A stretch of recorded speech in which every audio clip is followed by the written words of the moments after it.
Bonsoir à tous. Aujourd'hui, je vais vous montrer étape par étape comment configurer VPN IPsec à l'aide du pare-feu OPNsense.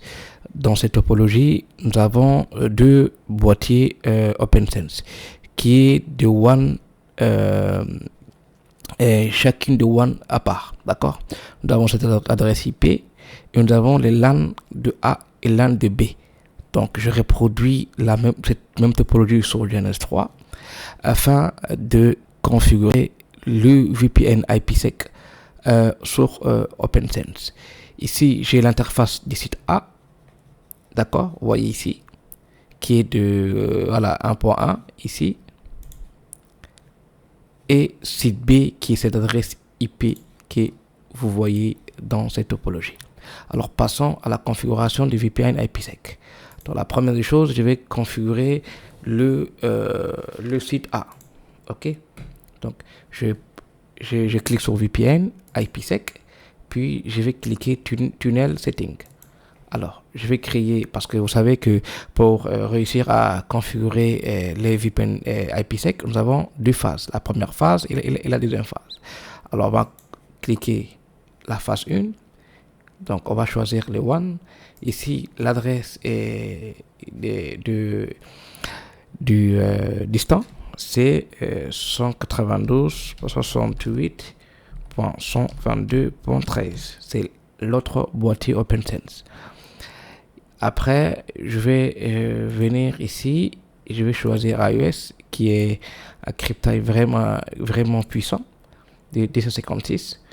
Puis, je vais prendre un mot de passe au hasard. Donc, je prends un mot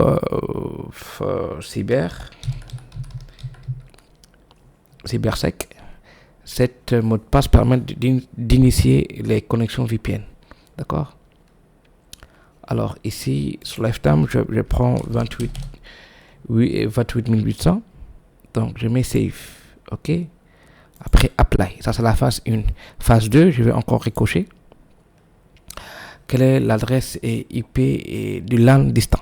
Donc, je mets 172.16.16.0/24. D'accord? Il est où? 24, il est là. Donc, ici, j'ai choisi AES de 256. Je vais décocher l'autre. Après, ici, sur Lifetime, je prends 3600.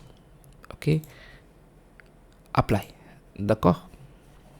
Ici, je vais activer l'IPsec.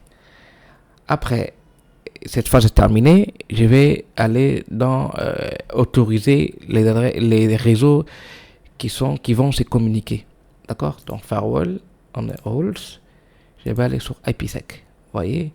Donc, ici, je vais aller, l'adresse IP, c'est, IPsec. Donc, sur protocole, ici, je vais mettre l'adresse IP distant. L'adresse privée du réseau distant. Ici. D'accord? Alors, ici, je mets la net dans mon réseau. Donc, ces deux adresses, ils vont se communiquer à travers VPN. D'accord? Donc, je mets Save. Apply. D'accord? Donc, je fais la même chose sur le site B. Je mets VPN, IPsec, tunnel, phase 1, phase 2. Après, ici, j'écris l'adresse IP de l'autre boîtier OPNsense du site A, qui est 250. D'accord? Après, je vais écrire le même mot de passe partagé. Après AES, je prends 256. Ici, Lifetime, je prends. D'accord? Après, Save. D'accord? J'applique les changements, puis je reclique pour la phase 2. Ils vont se communiquer dans les réseaux LAN. Donc, je vais choisir les sous-masques. Après, je vais cliquer ici le même algorithme de chiffrement. Ici, je choisis 3600. D'accord. Après la dernière des choses, je vais juste activer. Je pense que c'est déjà activé. Donc firewall, je viens sur rules, IPsec, et je vais autoriser les adresses, les deux réseaux qui sont sur la partie LAN. D'accord. Alors ici, je vais autoriser l'adresse réseau de LAN qui est LAN du site A. D'accord.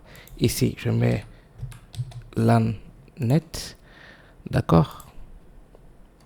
Après, je mets save. D'accord. Après, une fois fait ça, je viens sur VPN pour tester. IPsec, status. Ok.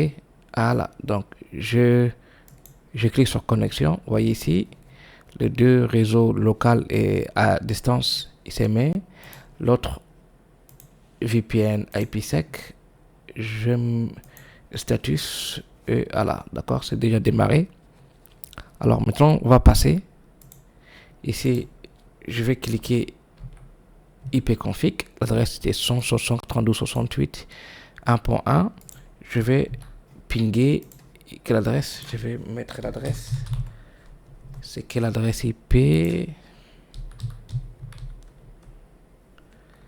Quelle adresse IP? 72.16.100. Ok. Alors je mets 172.16.16.100. Vous voyez, il est en train de communiquer avec le VPN. Ici, l'adresse 132.168.1.100. Ok. Je mets ping qui est 1.100. Vous voyez. Donc je mets entre les claviers. Vous voyez, les deux réseaux LAN du site A et LAN site B sont en communication à travers VPN 727 d'une manière cryptée, sécurisée. D'accord. Ici, on vient, vous voyez ici que le VPN IPsec marche et on a réussi à faire avec, voilà, avec une configuration simple. Vous voyez ici, dans IKV2, la version 2 qu'on avait pris. En tout cas, donc, je pense que je m'arrête sur cette partie. Donc, on se retrouve à la prochaine fois pour vous montrer comment configurer l'accès à distance OpenVPN à l'aide du pare-feu OPNsense. Donc, à très bientôt.